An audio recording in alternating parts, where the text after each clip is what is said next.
ತುಂಬಾ ಸಿಂಪಲ್ ಆಗಿ ಪನ್ನೀರ್ ಮತ್ತು ಬಟಾಣಿನ ಉಪಯೋಗಿಸ್ಕೊಂಡು ಒಂದು ಒಳ್ಳೆ ಸಬ್ಜಿ ರೆಸಿಪಿನ ತೋರಿಸ್ಕೊಡ್ತಾ ಇದ್ದೀನಿ. ಜಾಸ್ತಿ ಮಸಾಲೆ ಇಲ್ದಿರ ಮಕ್ಕಳು ಕೂಡ ತುಂಬಾ ಇಷ್ಟಪಟ್ಟು ತಿನ್ನುವಂತಹ ಒಂದು ವಿಧಾನದಲ್ಲಿ ಈ ಸಬ್ಜಿನ ಯಾವ ರೀತಿ ಮಾಡ್ಕೊಳ್ಳೋದು ಅಂತ ನೋಡೋಣ. ಸೊ ಫಸ್ಟಾಗಿ ನಾನಿಲ್ಲಿ ಪನ್ನೀರ್ನ ತೊಗೊಂಡಿದ್ದೀನಿ. ಒಂದು 200 ಗ್ರಾಮ್ ಆಗುವಷ್ಟು ಪನ್ನೀರ್ ತೊಗೊಂಡಿರೋದು. ಈ ಥರ ಚಿಕ್ಕ ಚಿಕ್ಕ ಪೀಸಾಗಿ ಕಟ್ ಮಾಡಿ ಇಟ್ಕೊಂಡಿದ್ದೀನಿ. ನಂತರ ಅದೇ ರೀತಿ ಒಂದು 200 ಗ್ರಾಮ್ ಆಗುವಷ್ಟು ಬಟಾಣಿ, ಹಸಿ ಬಟಾಣಿ ಕೂಡ ತೊಗೊಂಡು ಎತ್ತಿಟ್ಕೊಳ್ಳಿ.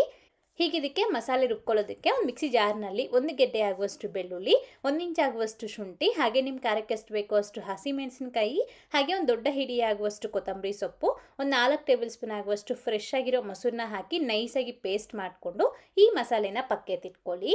ಇದರಿಂದ ನಮಗೆ ಒಂದು ಒಳ್ಳೆ ಕಲರು ಮತ್ತು ಟೇಸ್ಟ್ ಅನ್ನೋದು ಬರುತ್ತೆ.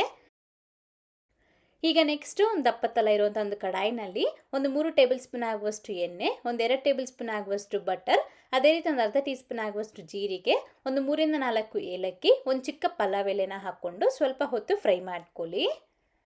ಈ ಥರ ಒಂಚೂರು ಜೀರಿಗೆ ಫ್ರೈ ಆಗಿದ ನಂತರ ಇದಕ್ಕೆ ಒಂದು ದೊಡ್ಡ ಸೈಜಿಂದು ಈರುಳ್ಳಿನ ಸಣ್ಣದಾಗಿ ಕಟ್ ಮಾಡಿ ಹಾಕ್ಕೊಂಡು ಚೆನ್ನಾಗಿ ಫ್ರೈ ಮಾಡಿ. ಈರುಳ್ಳಿ ಕೂಡ ಫ್ರೈ ಆಗಿದ ನಂತರ ಫಸ್ಟೇ ನಾವು ರುಬ್ಬಿ ಎತ್ತಿಟ್ಕೊಂಡಿರೋ ಈ ಗ್ರೀನ್ ಮಸಾಲೆ ಪೇಸ್ಟ್ನ ಹಾಕ್ಕೊಂಡ್ಬಿಟ್ಟು ಚೆನ್ನಾಗಿ ಮಿಕ್ಸ್ ಮಾಡಿಕೊಂಡು ಫ್ರೈ ಮಾಡ್ಕೊಳ್ಬೇಕು. ಅದು ಸ್ವಲ್ಪ ಎಣ್ಣೆ ಬಿಡೋವರೆಗೂ ಕುಕ್ ಮಾಡ್ಕೊಳ್ಳಿ. ನಾವು ಈ ಸಬ್ಜಿಗೆ ಜಾಸ್ತಿ ಮಸಾಲೆ ಏನು ಹಾಕ್ಕೊಳ್ಳೋದಿಲ್ಲ, ತುಂಬ ಕಡಿಮೆ ಮಸಾಲೆಯಲ್ಲಿ ಈ ಗ್ರೇವಿನ ಮಾಡ್ಕೊಳ್ತೀವಿ. ಇದು ನಮಗೆ ರೋಟಿಗೆ, ಚಪಾತಿಗೆ ತುಂಬ ಚೆನ್ನಾಗಿರುತ್ತೆ. ಈ ಥರ ನೋಡಿ ಸ್ವಲ್ಪ ಲೈಟಾಗಿ ನಮಗೆ ಎಣ್ಣೆ ಬಿಟ್ಕೊಳ್ಳುತ್ತಲ್ಲ, ಸ್ವಲ್ಪ ಹಸಿ ಸ್ಮೆಲ್ ಹೋಗಿ ಎಣ್ಣೆ ಬಿಟ್ಕೊಳ್ಳೋವಾಗ ಇದರಲ್ಲಿ ಒಂದು ಟೊಮೊಟೊ ಹಣ್ಣು, ಅದೇ ರೀತಿ ಒಂದು 1/4 ಚಮಚದಷ್ಟು ಜೀರಿಗೆ ಪುಡಿ ಮಾಡಿ ಹಾಕ್ಕೊಳ್ಳಿ, ಜೀರಿಗೆ ಪುಡಿ, ಅದೇ ರೀತಿ 1 ಸ್ಪೂನ್ ಆಗುವಷ್ಟು ಧನಿಯಾ ಪುಡಿ, ಸ್ವಲ್ಪ ಅರಿಶಿಣದ ಪುಡಿ, ರುಚಿಗೆ ತಕ್ಕಷ್ಟು ಉಪ್ಪನ್ನ ಹಾಕ್ಕೊಂಡು ಚೆನ್ನಾಗಿ ಮಿಕ್ಸ್ ಮಾಡಿಕೊಂಡು ಆ ಟೊಮೊಟೊ ಹಣ್ಣು ಮೆತ್ತಗಾಗೋವರೆಗೂ ನಾವು ಇದನ್ನ ಫ್ರೈ ಮಾಡ್ಕೊಳ್ಬೇಕು. ಇದೆಲ್ಲನೂ ಸಹ ಸ್ವಲ್ಪ ಕಡಿಮೆ ಉರಿನಲ್ಲೇ ಮಾಡ್ಕೊಳ್ಳಿ, ಆಗ ನಮಗೆ ಟೇಸ್ಟನ್ನು ತುಂಬ ಚೆನ್ನಾಗಾಗತ್ತೆ. ಒಂದು 2-3 ನಿಮಿಷಕ್ಕೆ ಈ ರೀತಿ ನಮಗೆ ಎಣ್ಣೆ ಬಿಟ್ಕೊಂಡು ಟೊಮೊಟೊ ಹಣ್ಣು ಕೂಡ ಮೆತ್ತಗೆ ಆಗಿಬಿಡತ್ತೆ. ಸೊ ಈ ಥರ ಗ್ರೇವಿ ಟೆಕ್ಸ್ಚರ್ಗೆ ನಮಗಿದು ಬರುತ್ತೆ. ಅದಾದಮೇಲೆ ಇದಕ್ಕೆ ಫಸ್ಟೇ ನಾವು ಹಸಿ ಬಟಾಣಿನ ತೊಗೊಂಡಿದ್ವಲ್ಲ, ಹಸಿ ಬಟಾಣಿ ಮತ್ತು ಈ ಸಣ್ಣದಾಗಿ ಕಟ್ ಮಾಡ್ಕೊಂಡಿರೋ ಈ ಪನ್ನೀರ್ ಪೀಸಸ್ನ ಹಾಕ್ಕೊಂಡು ಚೆನ್ನಾಗಿ ಮಿಕ್ಸ್ ಮಾಡಿ. ಈ ಥರ ಮಿಕ್ಸ್ ಮಾಡ್ಕೊಂಬಿಟ್ಟು ಪ್ಲೇಟ್ನ ಮುಚ್ಚಿ ಒಂದು 5 ನಿಮಿಷ ಫುಲ್ ಲೋ ಫ್ಲೇಮ್ನಲ್ಲಿ ಹಾಗೆ ಬಿಟ್ಬಿಟ್ಟು ನಮಗೆ ಚೆನ್ನಾಗಿ ಮಸಾಲೆ ಎಲ್ಲನೂ ಪನ್ನೀರ್ಗೆ ಮತ್ತು ಬಟಾಣಿಗೆ ಹಿಡಿಯುತ್ತೆ.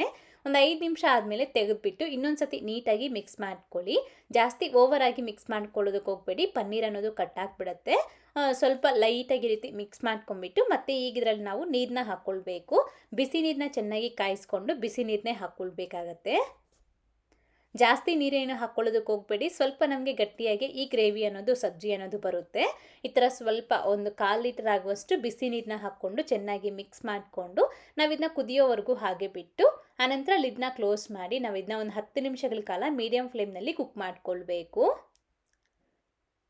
ಈ ರೀತಿ ಚೆನ್ನಾಗಿ ಕುದಿಯೋಕ್ಕೆ ಶುರುವಾಗಿದ ನಂತರ ರುಚಿ ನೋಡ್ಕೊಳ್ಳಿ, ಉಪ್ಪು ಅಥವಾ ಖಾರ ಏನಾದರೂ ಕಡಿಮೆ ಅಂತ ಅನಿಸಿದ್ರೆ ಈಗ ಹಾಕ್ಕೊಳ್ಬೋದು. ಇದೇ ಸ್ಟೇಜ್ನಲ್ಲಿ ನೀವು ಬೇಕು ಅಂತಂದರೆ ಸ್ವಲ್ಪ ಕಸೂರಿ ಮೇಥಿ, ಅದೇ ರೀತಿ ಸ್ವಲ್ಪ ಗರಂ ಮಸಾಲೆ ಕೂಡ ಹಾಕ್ಕೊಳ್ಳಿ, ಚೆನ್ನಾಗಾಗತ್ತೆ. ಸೊ ಈ ರೀತಿ ಚೆನ್ನಾಗಿ ನಾವು ಇದನ್ನ ಒಂದು 10 ನಿಮಿಷ ಕುಕ್ ಮಾಡ್ಕೊಂಡಿದ್ದಾದಮೇಲೆ ನಾನು ನಿಮಗೆ ತೋರಿಸ್ತಾ ಇದ್ದೀನಿ. ಈ ಥರ ನಮಗೆ ಚೆನ್ನಾಗಿ ಎಣ್ಣೆ ಬಿಟ್ಕೊಂಡು ಒಂದು ಒಳ್ಳೆ ಕನ್ಸಿಸ್ಟೆನ್ಸಿಗೆ ನಮಗೆ ಗ್ರೇವಿ ಅನ್ನೋದು ರೆಡಿಯಾಗಿರುತ್ತೆ. ಫೈನಲ್ ಆಗಿ ನೀವು ಬೇಕು ಅಂತಂದರೆ ಸ್ವಲ್ಪ ಫ್ರೆಶ್ ಕ್ರೀಮ್ ಇದ್ದರೆ ಅದು ಕೂಡ ಹಾಕ್ಕೊಂಡು ಚೆನ್ನಾಗಿ ಮಿಕ್ಸ್ ಮಾಡಿಕೊಂಡು ಸರ್ವ್ ಮಾಡ್ಕೊಳ್ಳಿ. ಅಷ್ಟೇ ನಮಗೆ ಪನ್ನೀರ್ ಮತ್ತು ಬಟಾಣಿ ಸಬ್ಜಿ ಅನ್ನೋದು ರೆಡಿಯಾಗಿ ಹೋಗಿದೆ. ತುಂಬ ಕಡಿಮೆ ಸಮಯದಲ್ಲಿ ಜಾಸ್ತಿ ಮಸಾಲೆ ಇಲ್ದಿರ ತುಂಬ ರುಚಿಯಾಗಿರುವಂತಹ ಸಬ್ಜಿ ಅನ್ನೋದು ರೆಡಿಯಾಗುತ್ತೆ. ನೀವು ಸಹ ಈ ವಿಧಾನದಲ್ಲಿ ಟ್ರೈ ಮಾಡಿದಾದ್ಮೇಲೆ ಹೇಗೆ ಬಂತು ಅಂತ ಮರಿದೆ ಕಮೆಂಟ್ ಮಾಡಿ. ಹಾಗೆ ಇವತ್ತಿನ ವಿಡಿಯೋ ಇಷ್ಟ ಆದರೆ ಲೈಕ್ ಮಾಡಿ, ನಿಮ್ಮ ಫ್ರೆಂಡ್ಸ್ಗೂ ಶೇರ್ ಮಾಡಿ. Thank you. Keep watching Neelu cooking.